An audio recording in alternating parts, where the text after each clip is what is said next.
Mahal na La Verdad, lubos po akong humihingi ng kapatawaran para sa aking anak.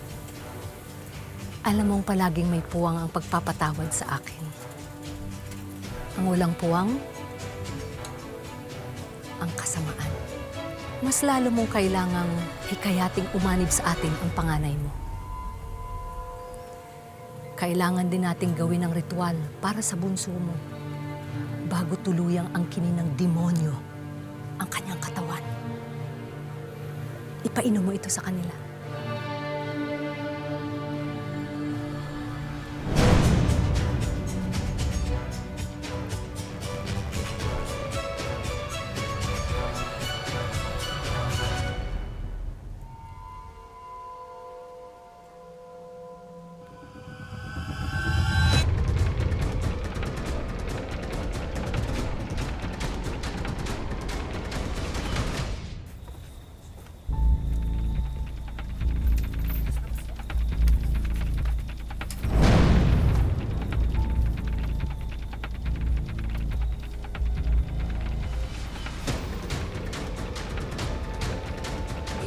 Verum Sanctus!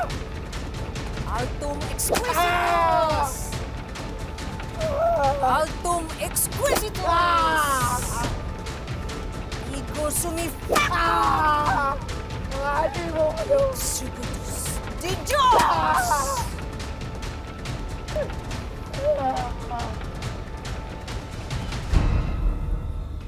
Mga ate mo kayo!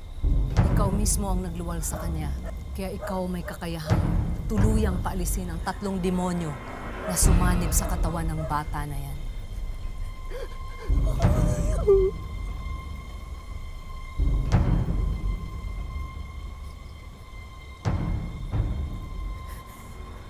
Nagdimbola kayo!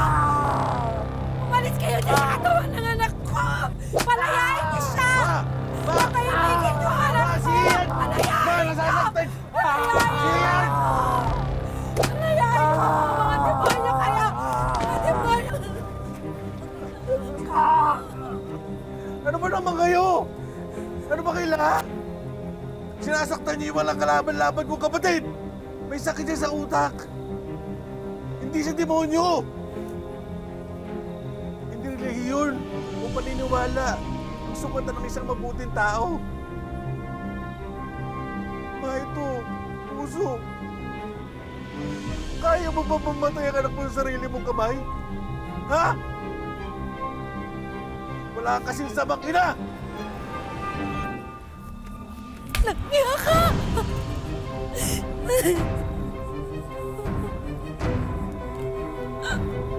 Kuya. Si Kuya. Si Kuya.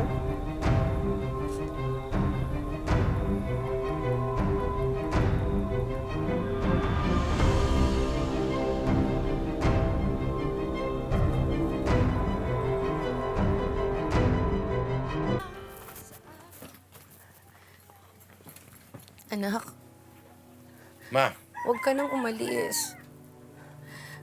Huwag mo na kaming iwanan ng kapatid mo.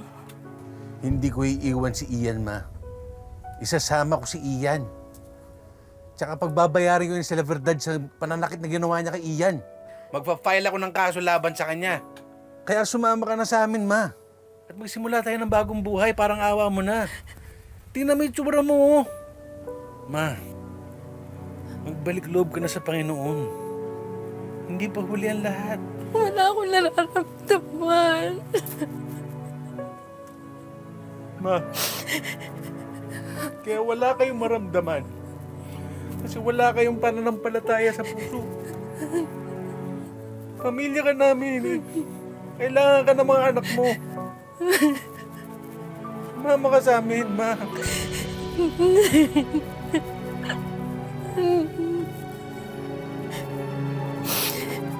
Mamayang gabi, itatakas ko si Ian. Sumama ka. Dahil pamilya mo kami, Ma. Paglilinaw lang po, mga kapuso.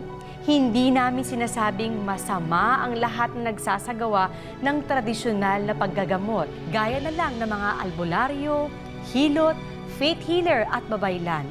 Ang masama ay yung mga ginagawang pananakit, pananamantala at manipulasyon ni La Verdad sa kanyang mga tagasunod. Ang tanong, mabago pa kaya ni Mateo ang isip ng kanyang inang panatiko at talikuran ang sinalihan nitong kulto?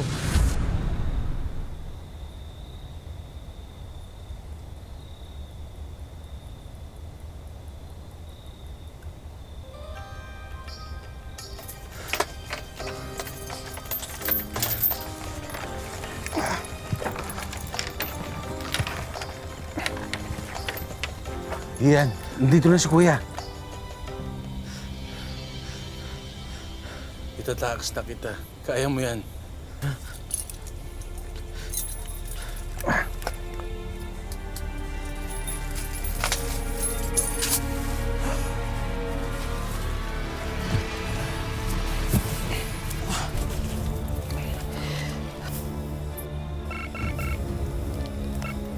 Hello, mahal. Mahal, palabas na kami ha. Antay ka na. Oo, mahal. Papunta na rin yung tricycle driver para sunduin tayo. Mag-iingat kayo dyan, ha? Okay, bye-bye.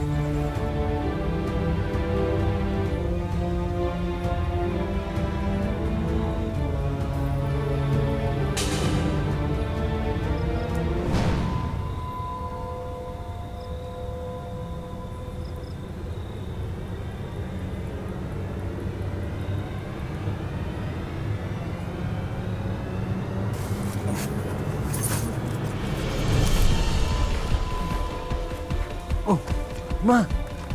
Salamat naman na pinuntahan mo kami. Sabi ko na nga ba, halika naman umalis na tayo. Bilis! Ano to? Pinagkaluluwa mo sarili mo mga anak. Mahal ko kayo magkapatid. Ginagawa ko lang to para sa ikabubuti niyo. Ian, halika na. Takbo! Takbo! Kaya mo yan. Ano to? Pinagkaluluwa mo sarili mo mga anak. Mahal ko kayo magkapatid. Ginagawa ko lang to para sa ikabubuti niyo. Ian, halika na. Takbo! Takbo! Kaya mo yan.